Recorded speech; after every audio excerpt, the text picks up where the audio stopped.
Hello everyone. Thank you to all who have followed my channel and supported my work. I'm sending love to all of you. I'd love it if you could let me know in the comments which city you're listening from. For those of you here for the first time, please like the video and subscribe to my channel so we can grow our creepy community and bring you even more horror stories. Tonight, I've written 3 tales about terrifying events that happened in the subway. Stories that will make you think twice before stepping into an empty train car late at night. Stay tuned until the end of the video.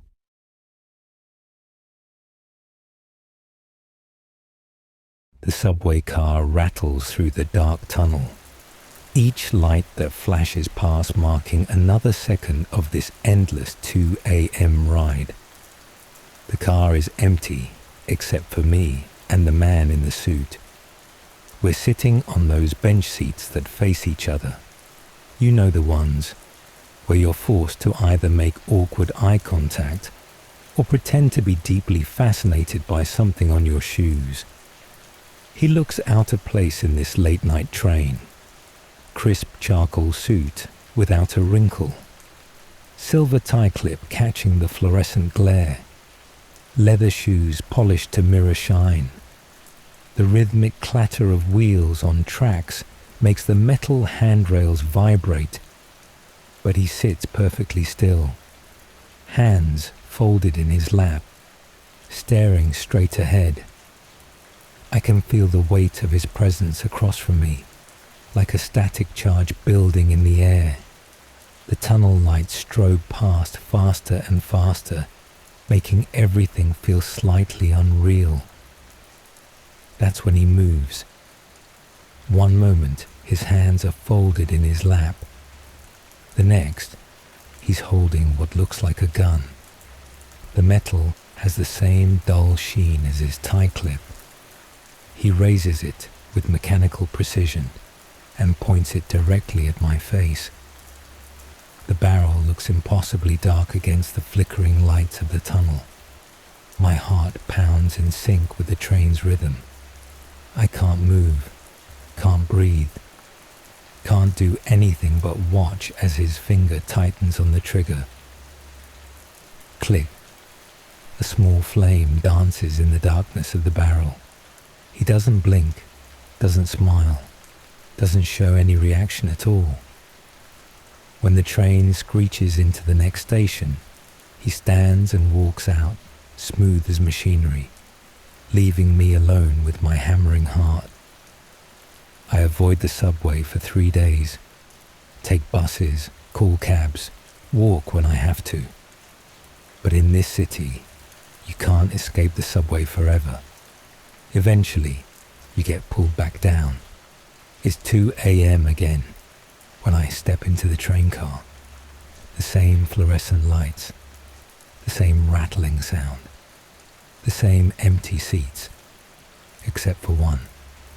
Someone is sitting exactly where I sat that night. The tunnel lights flash past, strobing like a broken film reel. And in those pulses of darkness and light, I finally process what I'm seeing. It's me. Not someone who looks like me. It is me. Every detail is perfect. The small coffee stain on my left sleeve, the way my hair curls slightly behind my right ear, the scuff on my right shoe where I'd kicked a curb 2 weeks ago. But the expression on my face, my other face, is pure terror, like they've seen the man with the lighter too, and something far worse behind him. I try to move closer. The tunnel lights flash faster, faster, until they blur into one continuous strobe. When my vision clears, the seat is empty. Something white catches my eye. A subway ticket, lying face down on the worn fabric. My hands shake as I pick it up. 4 words are written on the back in cramped, desperate handwriting that looks exactly like mine. It's your turn now.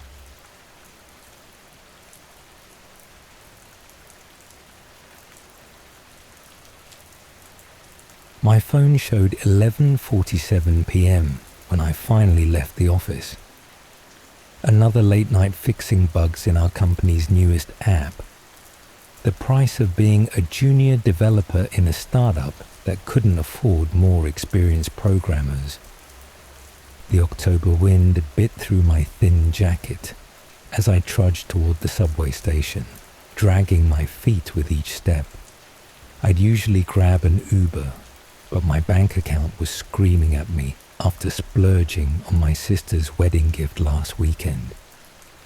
The subway would have to do, even though the Queens Line station always gave me the creeps at night.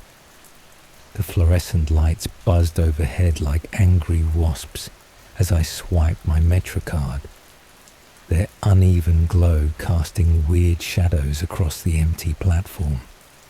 Being alone in the subway station hit different at night.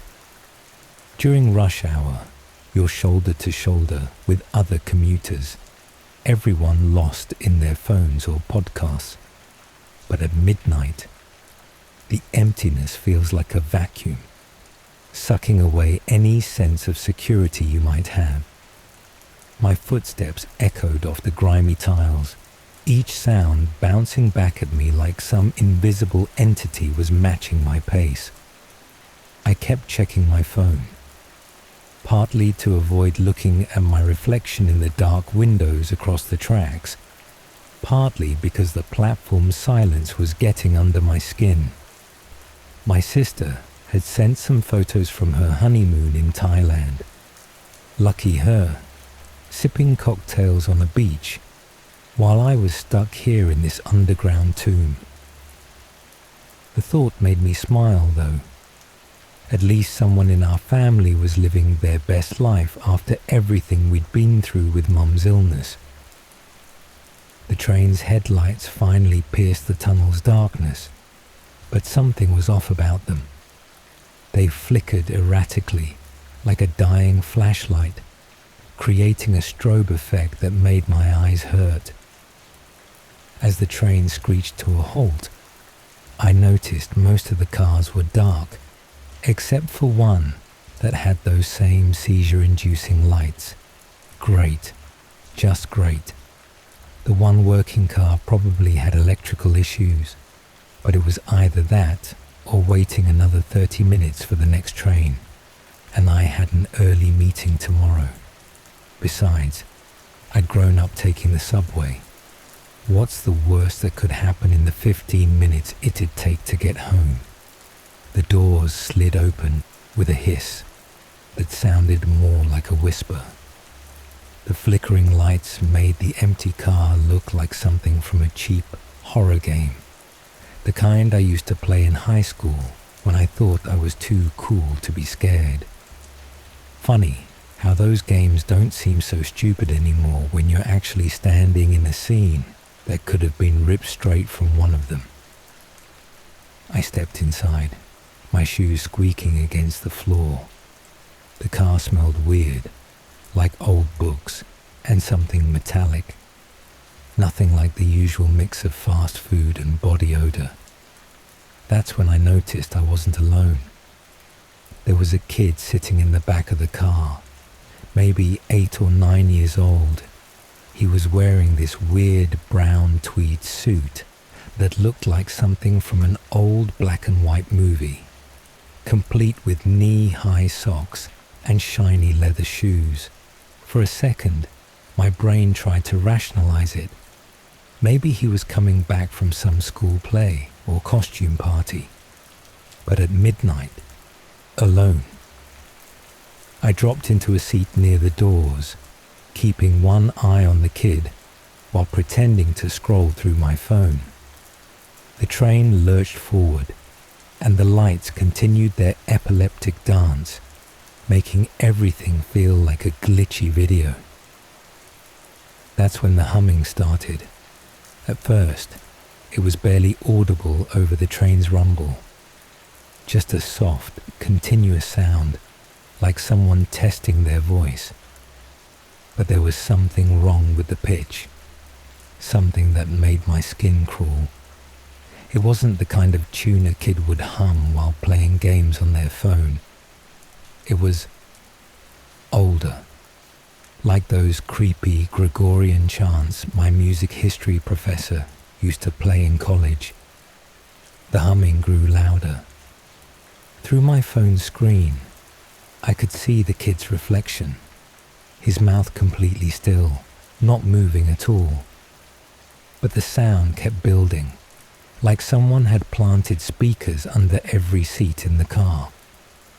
The noise had this weird quality to it, like an old vinyl record being played backwards. My throat went dry. Common sense told me to stay put, to mind my own business until my stop. But my sister's voice echoed in my head. You always want to fix everything, don't you? She'd said that at her wedding, half joking about how I tried to reorganize the seating chart last minute. She was right. I couldn't leave well enough alone. I stood up, gripping the metal pole for support as the train swayed. Hey kid, you okay? My voice sounded thin and weak against the humming, which had grown so loud it was making my teeth vibrate. The boy didn't respond, didn't even blink, just kept staring straight ahead while that awful sound pulsed through the car. I took a step closer. Where are your parents? It's pretty late to be out alone. The humming stopped so abruptly that the silence felt like a physical blow. The boy's head turned toward me with an unnatural smoothness, like a security camera pivoting. His face was expressionless, but his eyes... God, his eyes were completely white, like marble sculptures. Just watching, he said, in a voice that sounded like gravel being crushed. It was an adult man's voice, but it had this mechanical quality to it, like someone talking through one of those voice changer toys. The sound made my ears hurt. The lights in the car died completely. In the pitch darkness, I heard the sound of small leather shoes hitting the floor, followed by footsteps, too many footsteps, coming from all directions. When the lights flickered back on a second later, the car was empty except for me. But in every window, I could see reflections of children in old-fashioned clothes, dozens of them, all with those same white eyes, all moving closer, even though I was alone in the car. When the train finally reached the next station, I bolted out of the car like my life depended on it. My heart was pounding so hard I could barely breathe, but something made me turn around and look back into the train car. What I saw made me question everything that had just happened. The boy was still sitting there, but he looked normal. His eyes weren't white anymore. They were just regular kid eyes. He looked like any other child you might see on the subway, sitting there peacefully as if nothing had happened. No humming, no creepy man's voice, no otherworldly presence. I stood there on the platform, watching as the doors closed and the train disappeared into the tunnel, taking with it all evidence of the nightmare I'd just experienced. To this day, I can't explain what happened in that car, but I never take the last train anymore.